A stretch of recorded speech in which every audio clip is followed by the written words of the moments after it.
हर state में तहलका होना जरूरी है। बिल्कुल सर, बिल्कुल। गौतम भाई नमस्कार, सभी दोस्तों को नमस्कार। अभी जो मुंसाफ भाई ने कहा, मुंसाफ भाई ने तो बहुत बड़ी बात कर दी। उनको जो कुत्ता बनाया उन्होंने, मैं तो बोलता हूँ वो कुत्ते के लायक भी नहीं है। कुत्ता तो फिर भी सर वफादार होता है, जिसका नमक खाता है उसके आगे पीछे दुम मिलाता है। सही बात है, लेकिन इन कमीनों ने तो मतलब जो इन्वेस्टर का पैसे से इतना बड़ा बने, ये उन्हीं के ऊपर इन्होंने मतलब तलवार की धार चलाई है। मतलब यूं समझ लें कि हमारी भावनाओं के साथ, हमारे भोलेपन के साथ इन्होंने खेल खेला। आज मैं बताना चाहूंगा कि जब ये मंच पे हम अपनी आर्थिक लड़ाई के लिए इकट्ठा हुए थे, तो सर ये मंच की ही ताकत है कि हम 8 महीने से भटक रहे थे और कुछ नहीं हो पा रहा था। और 8 महीने में जो चीजें हुई हैं वो आप लोग के सामने है। इसके लिए गौतम भाई, हमारे बलविंदर जी, हर्ष भाई, सभी लोग बधाई के पात्र हैं। और हम लोग साथ में हैं, और अभी भी हैं और आगे भी रहेंगे। जब तक इनके कारनामों को हम परिणाम तक न पहुंचा दे, बिल्कुल हम रहेंगे। और रही एक्शन मोड की बात, तो जैसा कि गौतम जी मैंने बताया था आपको कि जीरो एफआईआर की बात तो मैं पहले से कह ही रहा था करने के लिए। लेकिन मैं इस मंच पे जो हमारे दोस्त हैं, चाहे गौतम जी हो, मुंसाफ भाई हो, बलविंदर जी हो, सभी लोग से मैं रिक्वेस्ट करूंगा कि आप लोग एफआईआर तो करें ही, लेकिन जो आपके एरिया के जो मेन लीडर हैं उनको भी इनके साथ में घसीटें। जैसे मैं यहाँ अनिल यादव मेन है मुंबई में, उसको मैं ले रहा हूँ और उनका भी नाम मैं एक्शन मोड पे डाल रहा हूँ। और कोकन से भी 2-3 लोग हैं हमारे साथ, जिन्होंने 5 तारीख का वेट किया कि हमारे भाईजान आएंगे, 5 तारीख को कुछ नया झुंझुना लेके आएंगे। मैंने तो उनको पहले ही बोल दिया था कि भैया कुछ मिलने वाला नहीं है। फिर भी एक रोशनी की उम्मीद थी उनके दिमाग में कि शायद कुछ 5 तारीख को दे, क्योंकि अनिल यादव ने भी उनको ये बात कही थी।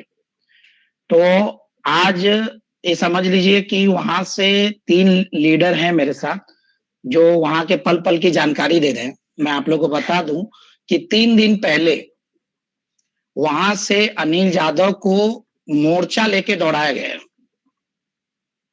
जहां इनका गढ़ था। देखिए आज इन्होंने जो ये बिजनेस चालू किया है महाराष्ट्र के कोकन कोकन विभाग से ही इन्होंने अपने बिजनेस को डेवलप किया पूरे इंडिया में। तो वहां पे अनिल यादव, कल परसों की बात है, परसों ये भाग के वहां यहाँ आ गए कुडाल से। ये भाई साहब कुडाल के रहने वाले हैं।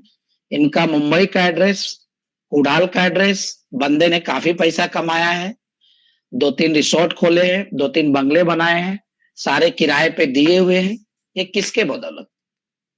हम जैसे इन्वेस्टर, हमारे जो लीडर्स है बेचारे, जो नए नए है, उनको बेवकूफ बना के इन्होंने जो पैसा खड़ा किया है। आज यही अनिल यादव है जो कल तक बोल रहे थे मैं चेक दे रहा हूं, मैं, मेरे ऊपर आप विश्वास करो। लेकिन आप लोग नए इन्वेस्टर को लेके आओ। अभी ज्यादा दिन की बात नहीं है सर, मुझे लग रहा है कि ये अक्टूबर की बात है। इन्होंने 50 से 60 लीडरों का मीटिंग लिया था और उसमें कोई भी इन्वेस्टर नहीं था। मैं सिंगल इन्वेस्टर था, जो मैं जिद करके पहुंचा था वहां पे कि आप क्या करना चाहते हैं आगे मुझे बताएं। तो इन्होंने उस मीटिंग में कहा था कि आप नए बिजनेस को लाए। और रही भरोसे की बात, तो कंपनी अपनी जगह पे है, मैं खुद अपना चेक दूंगा भरोसे के लिए, ये लीडरों से इन्होंने कहा था। आज ये बंदा कल तक फोन उठाता था, मैसेज देता था, सारी चीजों को करता था। अभी फोन तो बहुत दूर की बात है, मैसेज भी नहीं पढ़ते हैं। इनके लड़के का नंबर है मेरे पास, इनकी लड़की का नंबर है, सारे नंबर स्विच ऑफ है। अब इसी से आप इनकी मंशा को समझ सकते हैं। तो गौतम जी, मैं चाहूंगा कि जिस तरीके से मैं यहाँ पे एक्शन मोड में जा रहा हूँ, मतलब हर इंसान, फैजान और मुकेश त्यागी जो भी डायरेक्टर हैं, इनके साथ अपने जो स्टेट के इनके लीडर हैं उनका जरूर नाम डालें। और मैं तो इनको कुत्ते के जैसा दौड़ा के करने वाला हूं। मैं अकेला काफी हूँ यहाँ पे, हालांकि 6-7 मेंबर हैं मेरे साथ, इन्वेस्टर यहाँ पे, लेकिन मैंने उनको चैलेंज किया। परसों ही आरएम का फोन आया था, आप सुन लीजिए, परसों की बात है, आरएम का फोन आया, बोल रहा है कि सर आप, मेरे को ऊपर से फोन आया है कि स्टोर चालू करना है। बोला ठीक है, अच्छी बात है। बोला किस तरीके से चालू करना है? तो बोले सर 5 लाख का बजट है, 5 लाख का बजट में हमको स्टोर चालू करना है। आप बिलीव नहीं करेंगे गौतम जी, इतनी गालियां दिया मैं उस बंदे को, आरएम को। मैं बोला तुझे पता है, मैं बोला 5 लाख में कितने स्टोर चालू होंगे? हालांकि मेरे स्टोर में इन्होंने कहा था कि 1 सवा करोड़ का स्टोर बनाएंगे, 50 लाख मेरा खुद का है और इसमें 25-25 लाख वाले 3 स्टोर और डालेंगे ये। अब बताइए, इनको जरा भी शर्म नहीं है हरामखोर कुत्तों को, ये 50 लाख का स्टोर 5 लाख में फिलअप करके चालू करना चाहते हैं।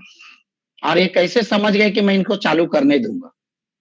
तो मैंने आरएम को यही कहा कि जिस कमीने ने तुझे बताया, बोला है ना, उस कुत्ते को बोल मेरे को बात करे डायरेक्ट, और डायरेक्ट मेरे से बात करे, समझे? तो ये तो इनकी हालत है सर, बहुत ही मतलब बोलते हैं ना, हम लोग इनके ऊपर भरोसा करके इस कदर गिर गए हैं कि आज समझिए कि मेरी जमा पूंजी थी, मैंने इसको लगाया यहाँ पे, कहा मैं इलेक्ट्रिक एजेंसी लेने जा रहा था, और इन्होंने एक्चुअली क्या है कि इन्होंने जो अपने बेसिक मॉडल को इतना बढ़िया डिजाइन किया था, ये तो काबिले तारीफ है। इसी जाल में लोग फंसते गए।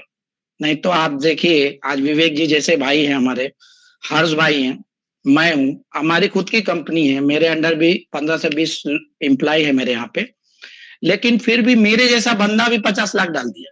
मतलब सोचने वाली बात है। हमारे बाकी के भाइयों की बात ही अलग है, उन्होंने ये भी सोचा होगा कि भाई रोजी रोटी के चक्कर में छोटे छोटे अमाउंट सभी लोगों ने डाला है कि शायद ये कंपनी कमाकर पैसा हमें रिटर्न करेगी। यहाँ पे किसी ने अपनी सेविंग पूंजी लगाई है, तो किसी ने अपना घर गिरवी रखा है, किसी ने बैंक से ब्याज लग के लगाया है, इस आशे पे कि शायद भविष्य में हमको कुछ लाभ मिलेगा। मगर आप हालात देख ही रहे हैं। अब मुझे लगता है कि रुकने की कोई जरूरत नहीं है, सीधा एक्शन के मूड में आना चाहिए। और मैं बाकी के सभी, देखिए हम जो 15-20 मेंबर पहले भी थे, जो स्टार्ट से मूड में हैं, कल भी थे, आज भी हैं और रहेंगे।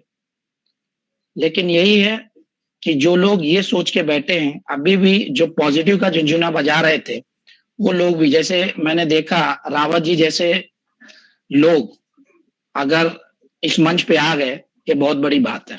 मैंने रावत जी को सुना है, यही रावत जी हैं जो कल तक कंपनी के फेवर में बातें करते थे, लेकिन आज खुशी की बात है कि वो हमारे साथ हैं, उनको भी सारी चीजें समझ में आ गई हैं। उनको क्या, मैं तो बोलता हूँ जितने भी लीडर हैं, बड़े बड़े लीडर, सबको ये बात समझ में आ गई है। अब ये बताइए, जब लीडरों को ही भरोसा नहीं है कि इनके जो एमडी सीएमडी क्या करेंगे, तो हमें कैसे हो सकता है?